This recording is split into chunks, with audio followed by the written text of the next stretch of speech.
Quick disclaimer, this video includes fast turns, fast clicking, and fast speeds, along with very fast talking.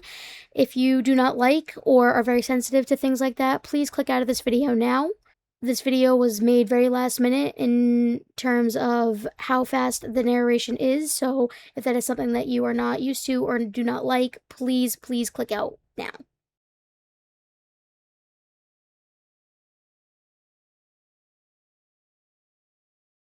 Alrighty guys, welcome back to part 2 of Forest Frontiers. Starting off with where we left off, literally. This part, we're really going to focus on beautifying the park and just keep building until we run out of space, because we did beat the scenario, which is what the goal was. So in the meantime, I just decided to put down 2 more handyman and mechanics just to make sure we had enough for the rides. And today, like I said, we're just going to beautify everything a little bit mainly. So starting with the twist, we're just going to put some grass hedges around to make it look more natural. I do the invisible entrance here, and I do add a couple of custom-like entryways to make it look more natural. Because again, we are in a forest, so it does help a lot. So adding some trees, adding some shrubs to make it look more at one with the nature, I guess, of the park.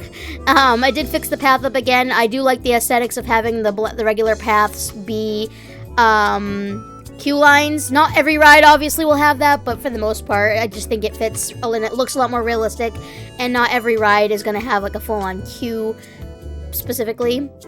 I then decided to work on the mini roller coaster again to actually fix up the entrance area because it was not finished, as I told you guys in the last part. It was taking me a while to get it all set up, but once I started doing it, it started getting easier and easier. Now it's just making it look like an actual building or I guess you could say like a little area where you do line up to get ready to get on the ride, to make it look nicer. I was having a little trouble with the exit area here for a moment because, again, eyeballing it to make sure it actually matches up in the right space does not... It's very irritating when things don't line up properly, so I do delete frequently in this part here. There is a part 2 with this little fence here to try to make it look like an actual exit zone off a ride, versus just having like a building like that's defaulted in this game. The pathways kind of irritated me a little bit, so eventually I just ended up raising the land here and then just colored the land with some sand, and then surrounded it with like little metal steel bars and wooden panels to kind of make it look more official in a way. I think it came out looking a lot better and a lot more pleasing to the eye, thankfully, so that came out good. Next thing was the roof. Obviously, the roofs are the most tricky part in this game for me to really do. I did end up elevating the pathways a little bit, too, to make them look more natural, to make the building look more aesthetically pleasing, rather than just having a building, obviously. But like I said, the roofs here are really very frustrating. I still have to get better at it, and as you can see, I kind of go back on myself a little bit, especially with the way that things were lined up. It kind of got really irritating for a little while, so I just ended up going with the canvas roof again, because that just is like the safest thing. I tried different alternatives to see if I could do anything else, but ultimately just ended up going with the canvas one, and it fit anyway, so I might as well just do that, and it worked out, honestly, except the whole process of the coloring wasn't really going the way I wanted it to. I wanted the coloring to kind of match with everything, and unfortunately, just due to the way this game is, while I love the color palettes, they're very limited to an extent, so I just did the best I could here. It's not the most perfect roof in the world, so we're just gonna go with it. I put a sign up just to show it's a classic mini roller coaster, and then I put some gated fencing around the area to make it look more nice and natural. This is where we're gonna be decorating the front of the roller coaster as well, like just to give it a little bit more of a flair. Again, this is a woodsy theme area, so I wanted to add that. And again, I had a little routing issue with the mechanic here, so I had to fix that along with the twist pathing. So I did fix that, and then I eventually disabled the path inside there with the object selector, which kind of helped a lot as well. Changed the colors of the coaster a little bit before I started decorating around it.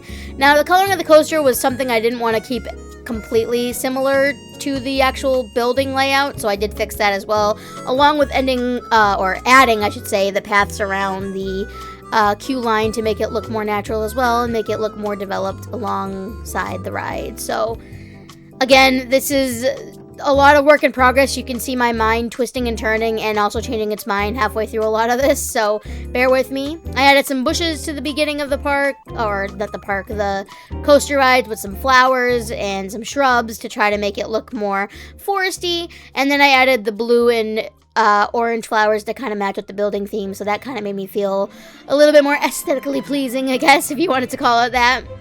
Added some hills under some of the supports, because all roller coasters do not work on flat land on its own. The more natural it looks, the better the coaster is, and the more excitement rating that it gets as well, and that means more people want to go on it, so that worked out too. And then I added, like I said, more shrubs to make it look more realistic.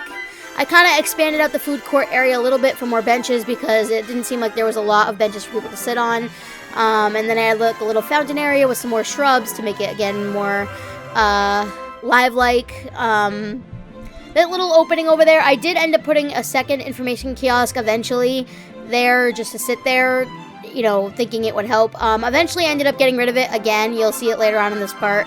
I did want to try it. I put a little tree there, and then I tried putting the information kiosk there for a while. I was going to put another shop or stall, but there was nothing else that we really were going to be able to unlock.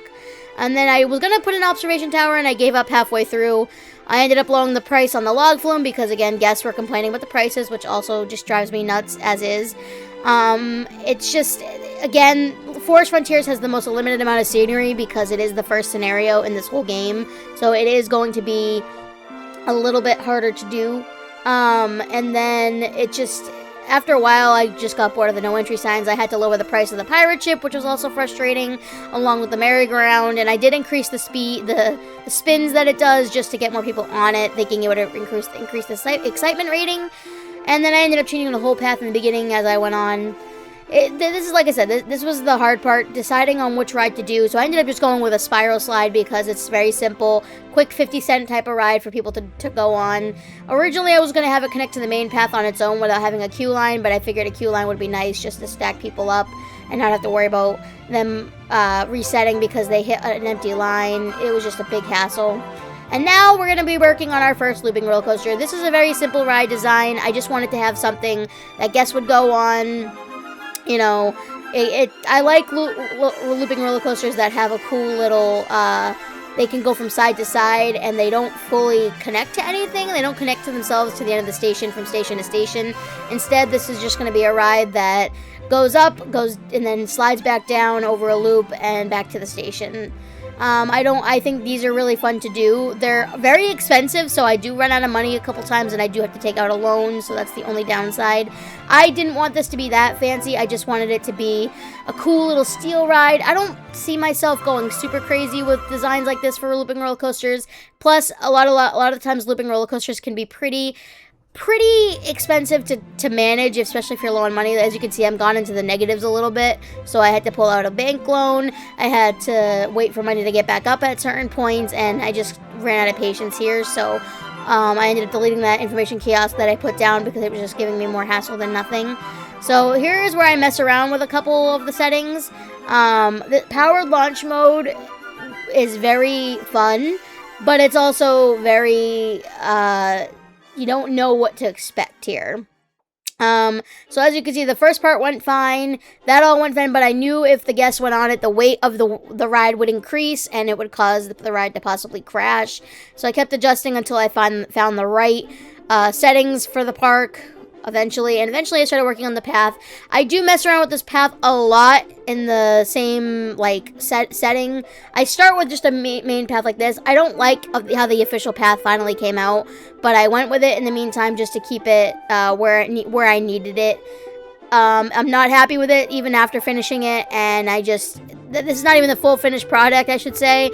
I will be going back. You'll be seeing me go back and adjust it again later on down the line. I am not happy with the final outcome of this path at all, but I ended up just gritting and bear it, and I just worked on the ride itself to try to make it look nice.